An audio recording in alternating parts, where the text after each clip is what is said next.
Hello, I'm Anthony Zaller, and today's Friday's 5 is a video, and I'm going to be discussing the 5 ways companies should be utilizing their employment law attorneys.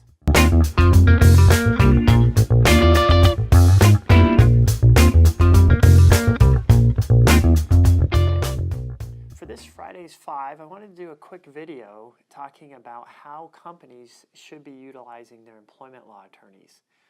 Now, it's a topic that might not necessarily people have thought about on their own, but I think it's something that companies, HR managers, company owners, or in-house counsel should think about.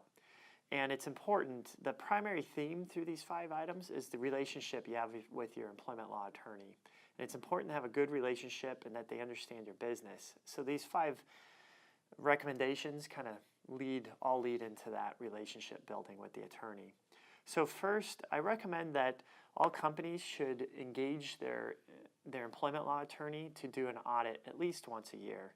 It's even if the laws haven't changed that require a new employment law, employment handbook update or anything like that, it's just good to reach out to the attorney and remind them that you need some input from them and have them take a look at your operations at least once a year. And it's good just to touch base. And again, you need to reach out and you should be proactive about engaging the attorney. Sometimes the attorney won't necessarily reach out to remind you.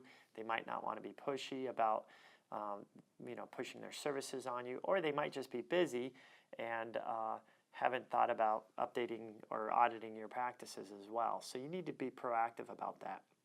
And second, companies really need to be proactive about calling their employment law attorneys when there's a termination, a problematic termination, or there's a problematic issue that's occurring in the workplace.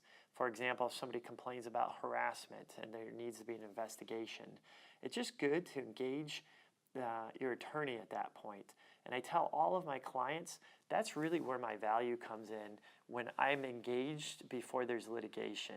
I am a litigator, but the value is when I can help develop the facts and help the company navigate these problems before there's a lawsuit. And that's really where it pays off. Now, some companies and clients, I understand they're concerned about the costs of engaging the attorney all the time like this, but I think that's really where employment law attorneys bring their value to the relationship, when they can prevent that litigation before it even starts. Third, I actually ask my clients, I actually love meeting the clients at their location, at their manufacturing plant, at their restaurant, at their office. I think it's important that attorneys meet with the clients at their location, see the operations. I love walking around the client's location and seeing the different departments, seeing what they make. And that's one aspect I really like about being an attorney. I get to see how all these different companies operate.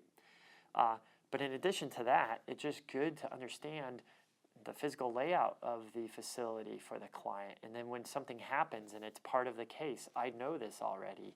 It's good to understand the different departments, see how the employees operate, see how close they work together. And then when there's a problem or there's litigation with certain allegations about where the time clock was in relation to where the employee's workstation was, the attorney knows this information already. So it's important that you ask your lawyer to come meet with you at your facility and walk around with the lawyer, introduce them to the different department heads, show them how you make your products and things like that. Your lawyer should be engaged on that level. Fourth, you need to attend the attorney's webinars or seminars. I conduct them throughout the year, but it's good just to know that the attorney's keeping up to speed with the law, and as an additional benefit, you get some free legal advice from the attorney with these updates, and it's not this one-on-one call that you're relying on the attorney to give you the information. So really engage your attorney, and again, remind them when you haven't heard from them for a while. Say, hey, I just want to make sure I'm on your mailing list or on your email list about upcoming webinars or future seminars. And it's important to do that. And again, it's building that relationship with the attorney. And the attorney would love to have their clients and actually seek that information out.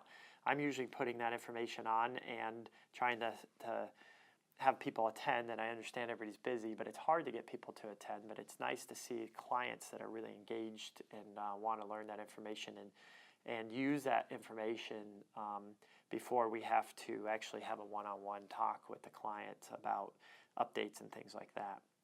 Fifth, this one's a little self-serving, but you need to really read the attorney's blog, their newsletter, or watch their videos that they're putting out.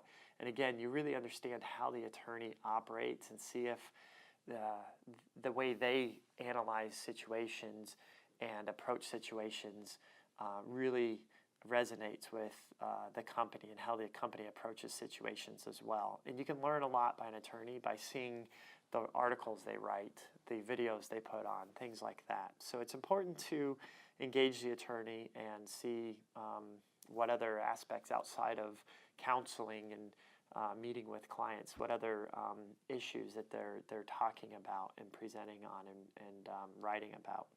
So those are my 5 topics today. If you have any questions, feel free to always reach out to me. My email's on the screen. And have a good Friday.